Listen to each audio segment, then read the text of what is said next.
So in your national research on growing young, Yeah. you name 6 strategies. I'm just really curious about what does growing young have to do with community and Yeah. building community with young people? Yeah, it has everything to do with it. I'm so glad you asked, Sarah. One of our 6 core commitments is building a warm community. And when you asked that question, I thought immediately of a church that we studied in Pennsylvania. And it's doing amazing work with young people. And so before we visited the church, we asked the young people, what do you love about your church? And so many of them kept talking about Bill. This guy, Bill, and how Bill would show up at their soccer games as high school students, how Bill would show up at the workplaces of 23-year-olds and take them out for coffee. And we thought, oh my goodness, we have got to meet Bill. And so we get to the church and we meet Bill, and it turns out Bill is 76 years old. Yeah. And Bill had an adolescence where there was no adult cheering him on in the stands. And so Bill has resolved that that's not going to happen at his church. He is going to be part of this community cheering on young people, literally. And so not only is he showing up at kids' games and at young adults' workplaces, he's recruiting other adults, especially senior adults, to do so. And so he's written this one-page manifesto inviting people to join this cause. And so we said, Bill, will you send us your manifesto? Well, he did send it to us, and he faxed it to us from the local library. And so, that's iconic of who Bill is. And Bill really exemplifies a theme in our research that we heard from a senior pastor, is that warm is the new cool. Mm-hmm. Warm is the new cool. Bill would be the first to say he's not very cool, but he's warm, and that's magnetic for young people. Absolutely.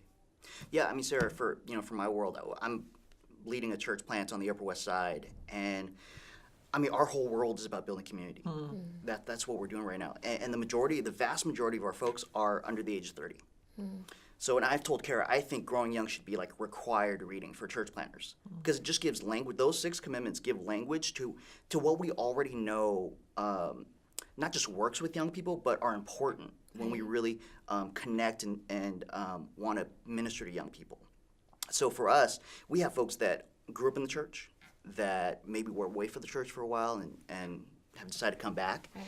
And we have people who have never been to church before, who are walking in for the very first time. We have a young woman who is in her early 20s, moved from Germany to New York, had never been to church before, walked into our community for the first time, was her first experience of church, became a Christian 2 months later. And when we sat to have coffee, she said, I think I'd like to become a Christian. And I said, why? She said, well, all my friends are Christians. Wow. And you guys are my family. Wow. And I like this. I want to be a part of this. Now tell me who this Jesus is. Right? And we got to have this great conversation about the gospel. Yeah. And it was a challenging conversation. But at the end of it, she said, I want that. I want to be a part of this. And how do you think she, or others in your church who are under 30 would say that the community that they experience at your church is different than community they might experience elsewhere as a teenager or young adult? What do you think sets apart your community from other types of community that they experience? Yeah, the words I hear over and over again from folks are authenticity, vulnerability, which not perfect, which means that we make a lot of mistakes. Yeah. And we're okay saying that we don't have everything together. Yeah. And they like that. Yeah. We live in a city where things are, polish and professionalism and those things you just see them all over the place. Yeah. But they're not looking for that. They're not looking for a polished service. They're looking for a real community. Yeah. You use the phrase that we heard a lot in our research, is that young people said their church was like family to them. And I think that's what young people are hungry for.